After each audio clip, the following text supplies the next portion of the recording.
Now let's go to South Africa, where Reeva Steenkamp's father, Barry Steenkamp, has taken to the witness stand in the second day of Oscar Pistorius' sentencing. It is the first time Barry Steenkamp has spoken in court about the death of his daughter, Reeva. He wasn't able to attend the original trial because he was unwell at the time and instead watched it all unfold on television at home.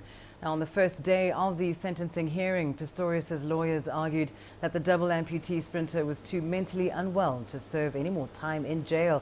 The court must now decide on whether there are substantial and compelling reasons why the 29-year-old athlete should not be sentenced to a full 15 years imprisonment for murdering Reeva Steenkamp on Valentine's Day in 2013.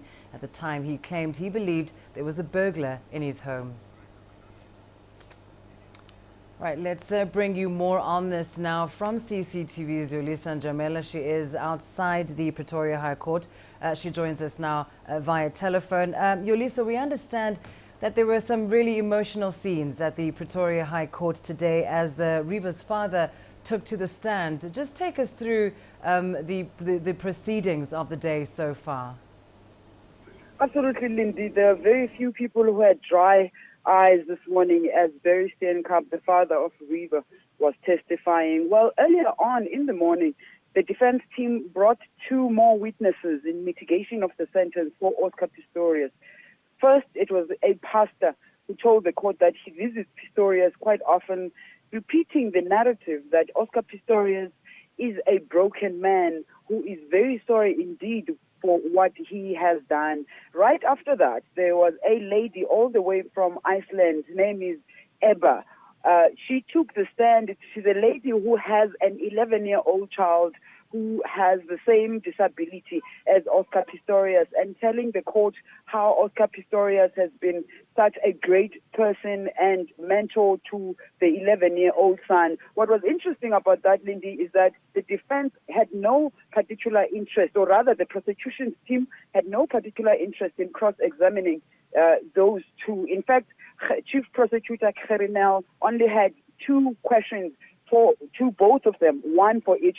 But then a highly emotional testimony was the one that was much anticipated, that of Barry Steenkamp, Reeva's father. He recalls the morning when he heard the news on the 14th of February 2013, when his wife, June, called him frantic, quite hysterical. At first, he couldn't make up what she was saying, but could soon hear that something horrible had happened to their daughter, Reeva. He told this court, Lindy, that he doesn't wish this to happen to anybody, that it feels like it only happened yesterday. Barry Steenkamp went on to tell the court that he's struggling to forgive Oscar, but his wife, June, has forgiven him so that she can move on with her life, but emphasized that both of them want Oscar to pay for what he did. In fact, right at the end of his testimony, he turned around and looked straight at Oscar and said, "I would like to talk to you one day. I would like to understand what happened, but not now. And I would like to do that in private."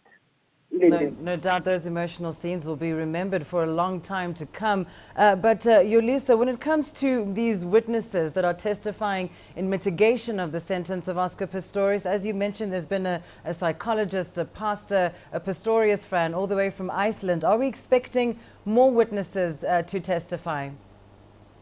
Well, the defense team is keeping everything quite close to their chest. We do know, though, from sources around them that there are more people that will be coming onto the stand during the course of this week to mitigate, or rather to testify in mitigation of the sentence for Oscar Pistorius. We also know that the prosecution's team is also lining up a few more people for the rest of the week in aggravation, to testify in aggravation against Oscar Pistorius.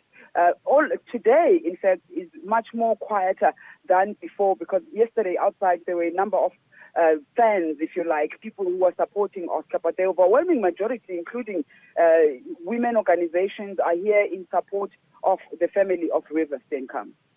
Yes, thanks, as always, for keeping us up to date on that particular story. We will, of course, be touching base with you, Lisa, throughout the week as the sentencing hearing continues.